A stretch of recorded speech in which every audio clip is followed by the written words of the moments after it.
Pour bien s'entendre, il faut bien s'écouter. Rendez-vous sur M, la petite radio du Grand Maghreb.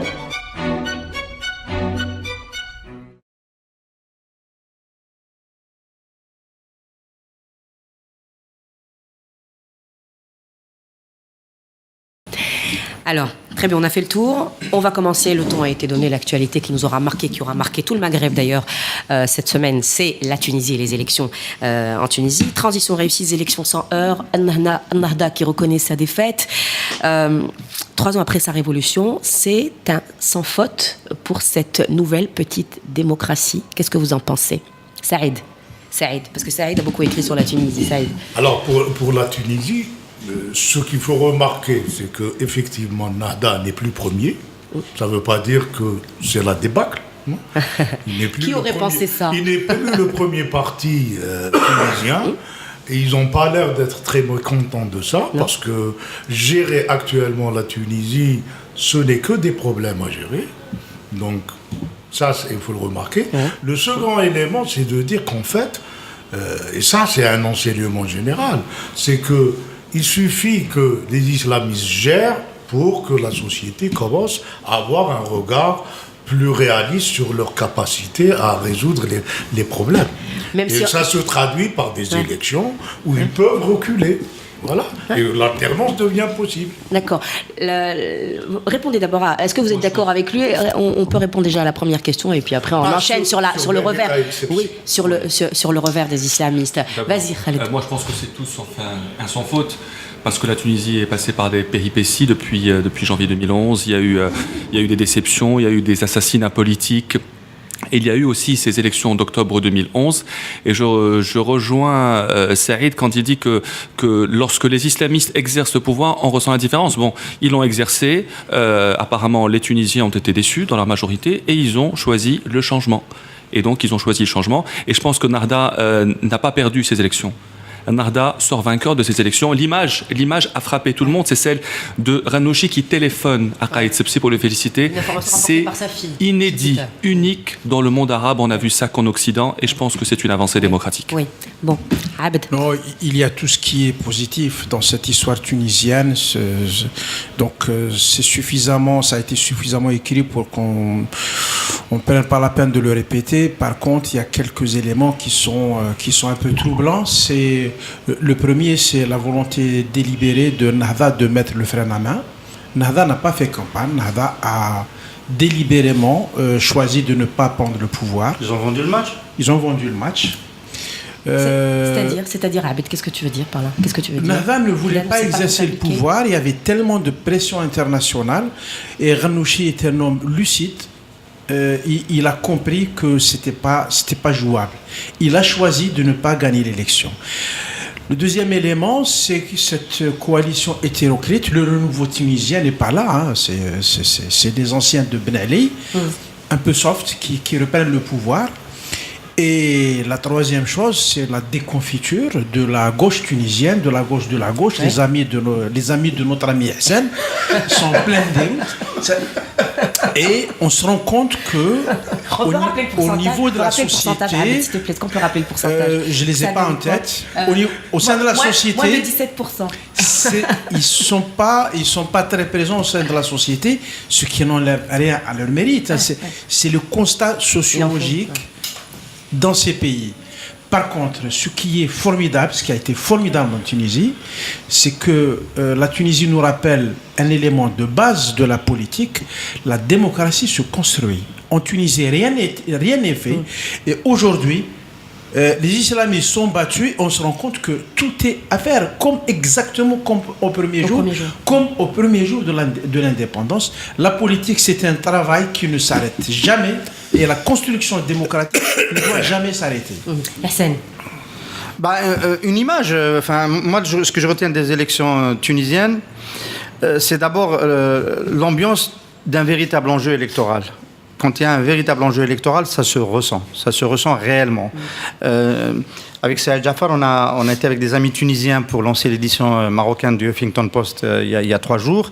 Et on a discuté avec des collègues tunisiens qui nous ont raconté qu'ils n'avaient pas dormi de la nuit pour pouvoir être à l'heure au bureau de vote. en ayant cette hantise de ne pas pouvoir voter s'il y avait un véritable enjeu. Voilà. Il y avait une bonne et ça se voyait, il y avait la queue à 7h du matin devant les bureaux de vote. Évidemment, c'est un clin d'œil par rapport aux ambiances électorales algériennes depuis une quinzaine d'années, lorsqu'on nous propose des taux de participation à plus de 50%. Il y a eu une mobilisation populaire en Tunisie, beaucoup moins qu'en 2011, mais mobilisation, ça donne un peu plus de 60% de taux de participation. C'est le taux technique acceptable dans des pays comme les nôtres. C'est ça le taux. En Algérie, il faut rappeler que l'élection qui a été interrompue, c'était le même taux de participation en 91, celle qui a été gagnée au premier tour par le fils. Voilà, donc c'est cette image-là. Quand il y a un vrai enjeu, il y a une mobilisation populaire. Les gens ne sont pas dupes, les citoyens ne sont pas dupes partout dans le monde. Quand ils savent que leur voix peut compter, qu'elle va provoquer le changement, ils se mobilisent. C'est la première leçon que je veux tirer de ce scrutin. La deuxième, c'est que c'est difficile de gérer une transition démocratique. Tous ceux qui ont managé les 3 dernières années l'ont payé électoralement. Oui. Évidemment, on a parlé de Nahda qui est descendu. Je ne pense pas qu'ils aient voulu perdre. Ça, je ne le crois pas une seule seconde. On va reparler. Non, je ne pense pas qu'ils aient voulu perdre. Ils veulent pas. Ils sont contents. Ils sont peut-être contents de ne pas être descendus plus que ça. Peut-être c'est de ça qu'ils sont le plus contents. Mais la grande débâcle, c'est celle de ces deux alliés. Il y a une vraie débâcle, c'est celle du CPR. Du président Mansof Marzouki et celle de Takattoul, du président de l'Assemblée constituante, Mosfa Ben Jafar. Eux sont quasiment à la lisière de la disparition du champ politique. Et ça, c'est extrêmement sévère.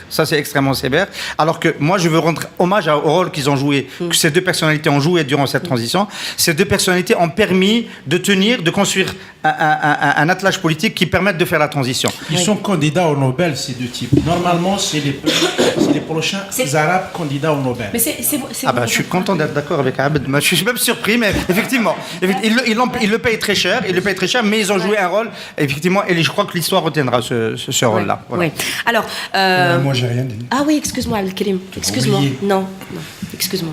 Non, je suis étonné que Abd, aussi perspicace qu'il soit, dise que Nahda voulait perdre.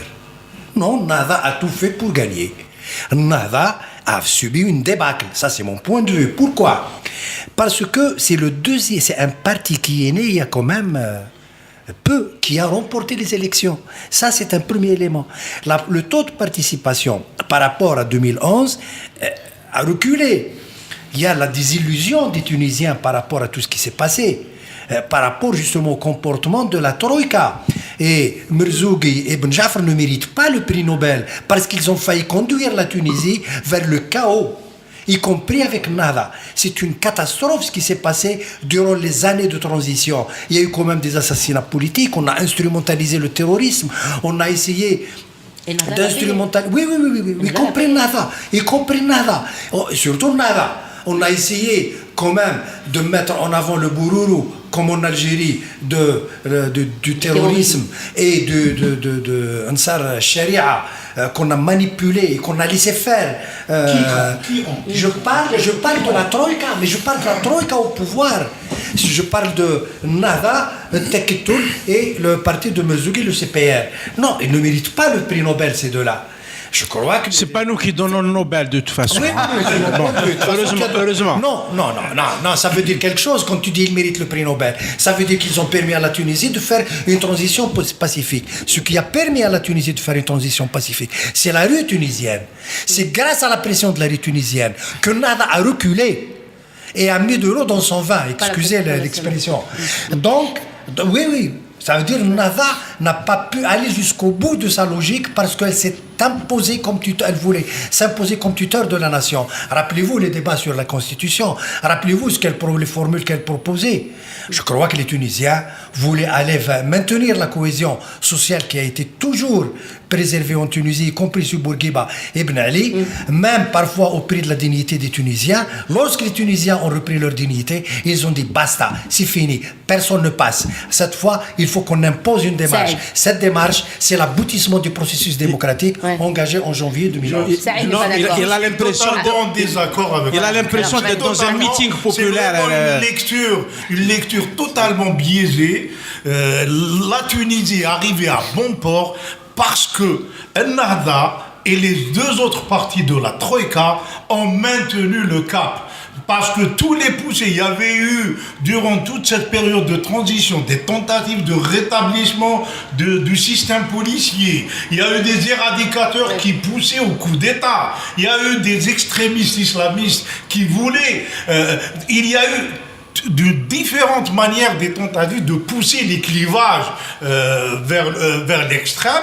Et c'est ce pôle-là de la Troïka qui a maintenu le pays dans une phase de stabilité durable. Il faut leur reconnaître ça. Et ils ne méritent pas le prix Nobel, je ne sais pas, on ne l'attribue pas, mais l'histoire va retenir qu'ils auront réellement réussi à mettre la transition sur les bons rails. Est-ce que l'éradication existe, l'éradication politique Il y a dans des Tunisie existe? en Tunisie. On a plutôt l'impression du connu. Non, mais quel poids ils ont eu, ça c'est vrai, je ne sais pas si on peut être tous d'accord avec Khaled. Moi je voulais juste, enfin évidemment je ne suis pas d'accord avec ce qu'a dit Abdelkarim Rzali, moi je note juste que peut-être que ce qui a manqué en Égypte, c'était un autre Monsaf Marzouki et un autre Jafar voilà. Il y aurait eu deux partis importants qui auraient fait alliance avec les islamistes, les frères musulmans de Morsi en Égypte.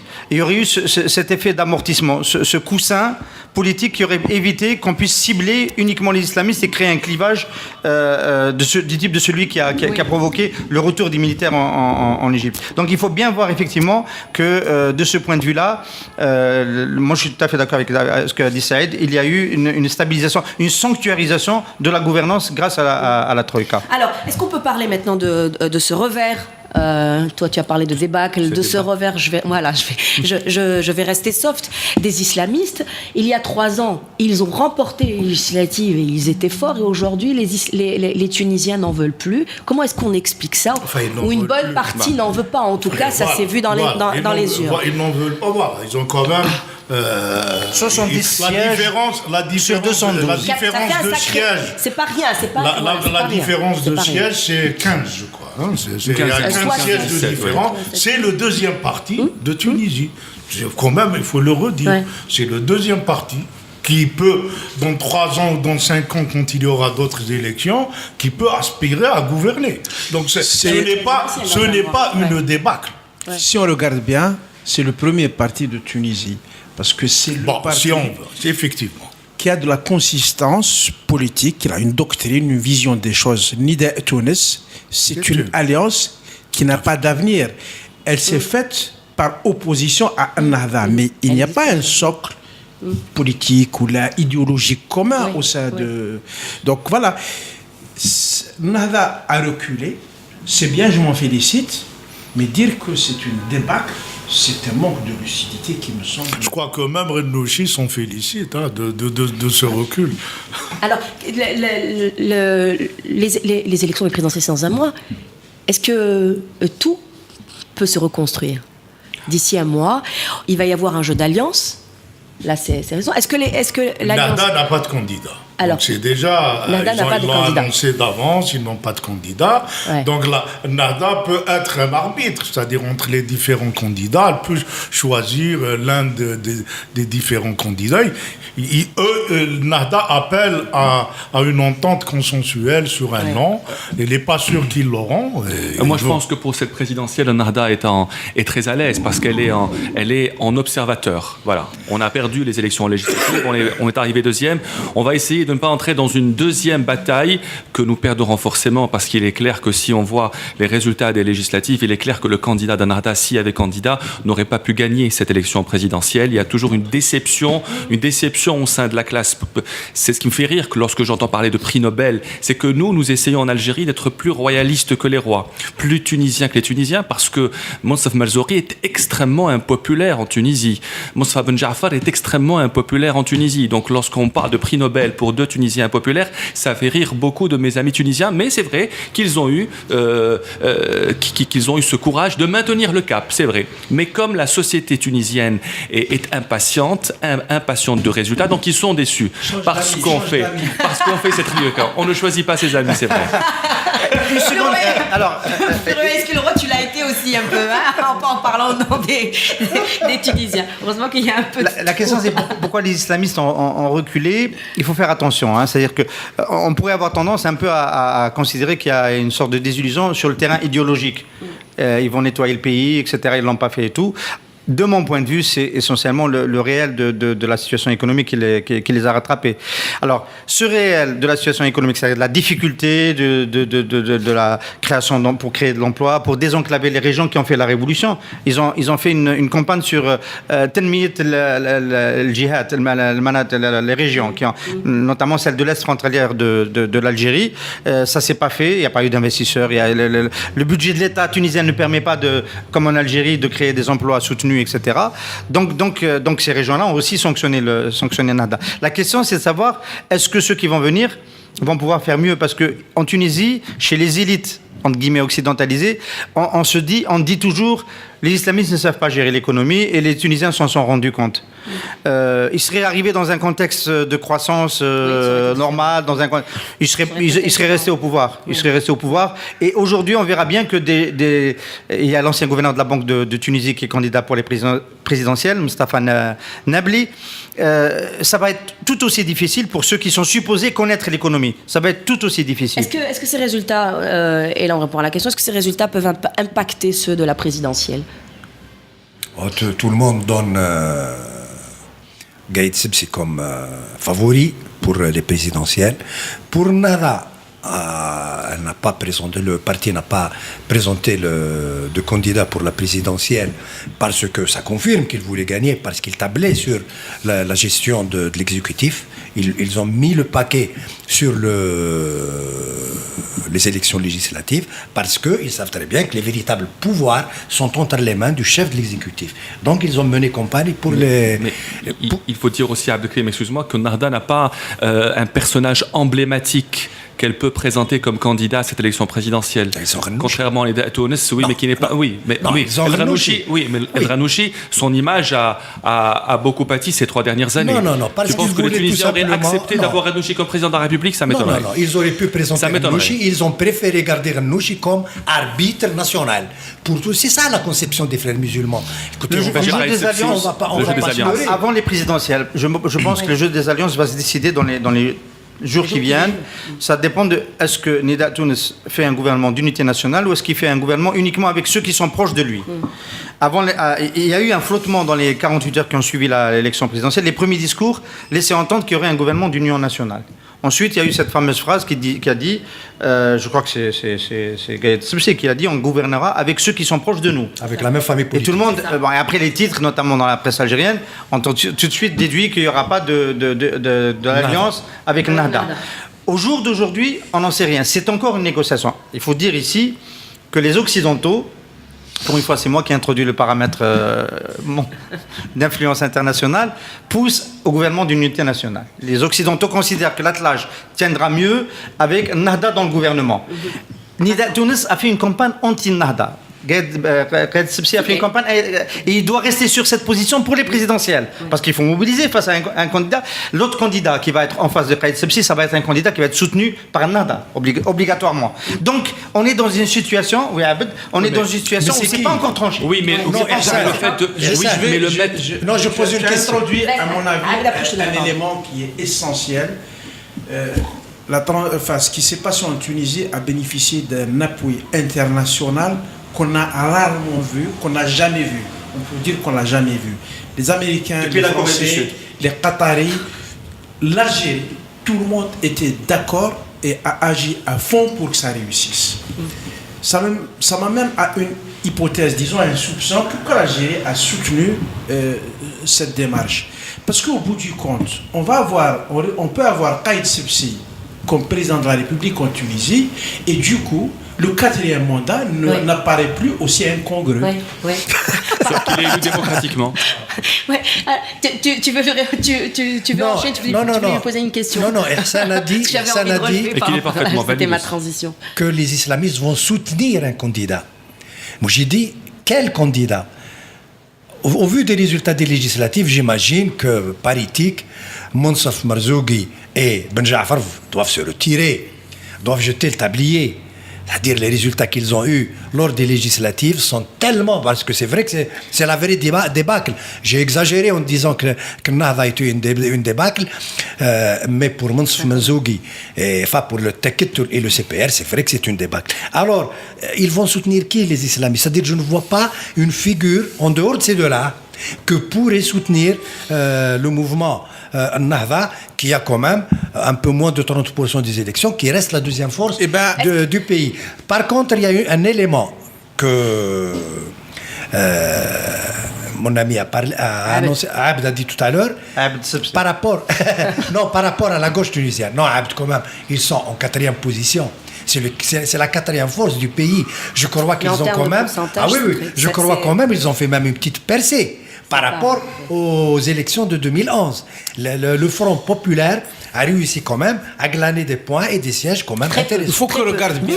Très peu, mais c'est-à-dire c'est pas une débâcle totale. Non. Il faut qu'on regarde bien ce qui se passe. Le président, le futur président qui peut faire passer la Tunisie, qui peut encore faire avancer la Tunisie, c'est Merzougui. Avec ses 2-3% des voix. Pourquoi ? Parce qu'un président Nahda, c'est quelqu'un qui va être sectaire. Un président Nida Tunis, il va être sectaire. Contre la gauche, Belge Qaïd Sebsi a été patron de la police avant Ben Ali. Il ne faut pas oublier ça. Donc, c'est le cœur du système tunisien. S'il prend le pouvoir, il va avoir une tendance naturelle à éliminer la gauche et les islamistes. Merzougui a quelque chose de... Il est supérieur aux autres parce qu'il peut parler à tout le monde. N'oublie pas, c'est un Maghrébin, il a grandi au Maroc, il a vécu son exil en France, il a vécu en Tunisie. C'est quelqu'un qui a une culture politique qui est à la fois très dense et il est capable d'agréger toutes ses pensées. Ce n'est pas le cas des autres. Et forcément, dans ces situations de transition, ce n'est pas celui qui est le plus populaire qui fera le meilleur président.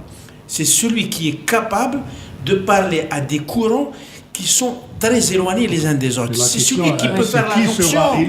C'est ça le problème. Donc Mansour Merzougui ne peut prétendre être élu que s'il a un soutien franc de Nahda. C'est évident.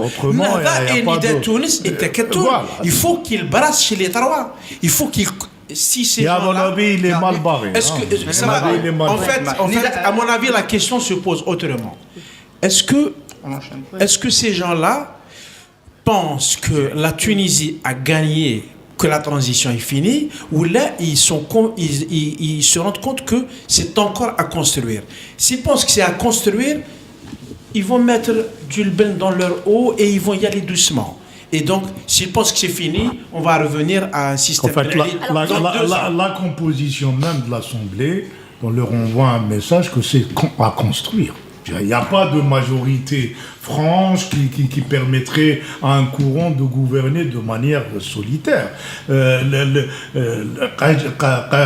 Nida Tunis, c'est hétéroclite, c'est pas un faux mot. Hein. Il y a la gauche, il y a des gens de droite, il y a les anciens de Ben Ali. C'est totalement hétéroclite. En tant que tel, ce n'est pas une force de gouvernement suffisante. Alors justement, parce qu'il y a d'anciens du régime, parce que Sebsi, c'est un ancien du régime de Ben Ali, parce que... pas vraiment de Ben Ali, de plus de Bourguiba.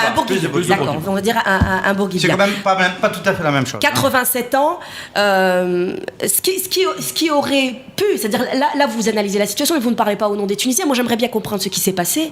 Comment ça se fait qu'on refasse confiance on aurait pu parler ce matin de revanche de Ben Ali, le fait de revenir un petit peu à Nida Tunis, l'appel de Ben Ali, il est là. Comment est-ce que vous l'expliquez? Les Tunisiens ont choisi le capital expérience. On peut dire qu'il y a plusieurs éléments qui s'agrègent. Le premier qui me fait peur, c'est que la Tunisie n'a pas produit son renouveau, contrairement à ce qu'on dit. Justement, comment l'expliquer? Comment l'expliquer, Abd? C'est comme ça, c'est cet élément-là. Il n'y a pas un vrai renouveau en Tunisie. Le projet démocratique, l'idée démocratique est encore à construire, et face au bourreau de Nahda, de l'islamisme radical, on a choisi de se réfugier dans l'ancien système, mais alors vraiment ancien. Hein, ça veut dire que le paysage politique est pauvre, c'est ça que tu veux dire en Tunisie, que le paysage politique est pauvre. avancé. Il faut pas se En leurrer. fait, moi je trouve qu'ils ont la malchance d'avoir Kaït Sebsi qui est en train de cacher tout le reste, parce que le renouveau est en train de se faire. Malheureusement, Nida Tounes, qui est le rassemblement anti-Nada, ils se sont agrégés derrière une vieille figure, mais qui n'est pas, si tu vois le reste, c'est des gens, des cadres de 40 ans, 50 ans, ce n'est pas 87 ans. Et donc l'image de Kaït Sebsi vient un peu fausser tout le reste. Hein. Il s'est passé quelque chose en Tunisie, il faut quand même le noter. C'est la sagesse de la classe politique et aussi de la société tunisienne. Les Tunisiens n'ont pas commis l'erreur qu'a commise la Libye. La Libye, le Parlement, il y a eu un vote qui a exclu de toute responsabilité la moindre personne qui a pu occuper, ne serait-ce qu'une semaine, une quelconque responsabilité sous Kadhafi. Donc d'un seul coup, ça a éliminé des milliers de cadres qui se sont retrouvés en dehors de toute possibilité de faire une carrière politique dans l'appareil d'État, etc. Et ça a accéléré la guerre civile. Même professionnelle. Voilà, ça a accéléré. Mais surtout la représentation. Surtout la représentation. Les Tunisiens ont été plus intelligents. Ils ont dit, ceux sur lesquels il y a des affaires en justice, ils sont éliminés par la justice. Il faut noter que Kamel Morjan, qui était ministre des Affaires étrangères de Ben Ali, au moment de la chute de Ben Ali, ministre de la Défense. Et ministre des Affaires étrangères ensuite, il a été les deux. Il est en lice pour la présidentielle. Il est en lice pour la présidentielle. Il s'est présenté. Il a une base assez forte. Voilà. Et donc, ils ont eu de ce point de vue-là l'intelligence d'essayer de préserver ce qui était récupérable dans l'ancien système pour qu'il n'y ait pas de cassure brutale. Et donc, c'est resté aujourd'hui un possible recours. Ça fait partie du jeu démocratique. Ça fait partie du jeu démocratique. En toute honnêteté, il ne faut pas se leurrer. Il y a une nostalgie pro Ben Ali en Tunisie aujourd'hui. Les Tunisiens se rappellent encore de ces années. Une petite nostalgie. D'ailleurs, cette nostalgie s'est vue dans les urnes. Mais Sebsi renvoie à la figure de oui, tout à fait. Mais cette nostalgie s'est vue dans les urnes aujourd'hui. Il y a cette nostalgie de stabilité, de sécurité. Tu dois les relativiser. Voilà, il y a eu cette nostalgie qui est revenue. Ce n'est pas un raz-de-marée écrasant. Pas du tout. C'est ça le jeu démocratique. La démocratie se construit et il faut se dire aussi qu'une démocratie se construit aussi avec les anciens du régime. C'est incontestable. Aujourd'hui, les anti-Sebsi sont en train de mettre sur Facebook les plaques commémoratives comme quand il était membre du RCD, le parti au pouvoir. Il n'a jamais renié ça. Donc il faut aussi compter sur les anciens du régime. Comment on regarde ça à partir d'ici? Comment on regarde ça? C'est très bien parce qu'on va enchaîner, on va parler quand même de l'Algérie. Comment on regarde ça à partir d'ici? Non, non, par rapport à la s'il te plaît. Non, c'est quand même utile d'y revenir. Oui. Il y a, moi je ne suis pas d'accord avec Khaled quand il parle de nostalgie, parce que ce n'est pas une question de nostalgie, c'est une question de refuge. Les Tunisiens, et on ne peut pas être plus Tunisien que les Tunisiens, tu viens de le dire. Oui, tout à fait. C'est eux qui ont fait le choix d'aller vers le représentant d'un ancien système. Il est vrai qu'il renvoie beaucoup plus à l'époque de sécurité, de stabilité et d'assurance que fut Bourguiba, qui est quand même la figure de combat pour l'indépendance de la Tunisie, et tous les Tunisiens, la majorité des Tunisiens le respectaient, et on garde de bons souvenirs. Et Kaït Sebsi peut renvoyer à l'image de Bourguiba. C'est vrai que c'est un vote refuge. Mais ce vote, en fait, explique pourquoi on a rejeté Nada. C'est-à-dire, Nada ne rassure pas. Et c'est ça le choix. Ils ont préféré aller vers, en effet, une expérience politique, vers des hommes d'État et vers un régime qui n'est ni de l'extrême gauche ni de l'extrême droite, un régime qui va garantir aux Tunisiens une stabilité, qui va essayer de commencer la construction, de relever les véritables défis, qui sont les défis de développement économique. Et ça rappelle aussi l'Égypte en 2012, où les Égyptiens ont failli voter pour Ahmed Shafiq, qui est aussi un ancien du régime, qui était le Premier ministre. Il a failli gagner les élections présidentielles. Alors, les Tunisiens ne rassurent pas, le Nahda ne rassure pas. C'est peut-être simplement parce que 3 ans, et ils ont été au pouvoir, et que voilà, c'est ce qu'on leur reproche, leur mauvaise gestion des affaires. On va s'arrêter un petit moment, parce qu'après, le regard à partir d'Algérie, tu as pris toute la parole. Le regard de l'Algérie, c'est dans un petit moment. À tout de suite. Ce qui est arrivé en Tunisie est clairement une défaite pour ceux qui essayaient de nous vendre un scénario chaotique de la transition tunisienne. Nous, nous dans la rédaction de Maghreb Émergent, c'est le cas dans celle de Huffington Post Algérie ensuite, nous avons toujours prêché un point de vue qui remonte du terrain, de notre fréquentation de la scène tunisienne.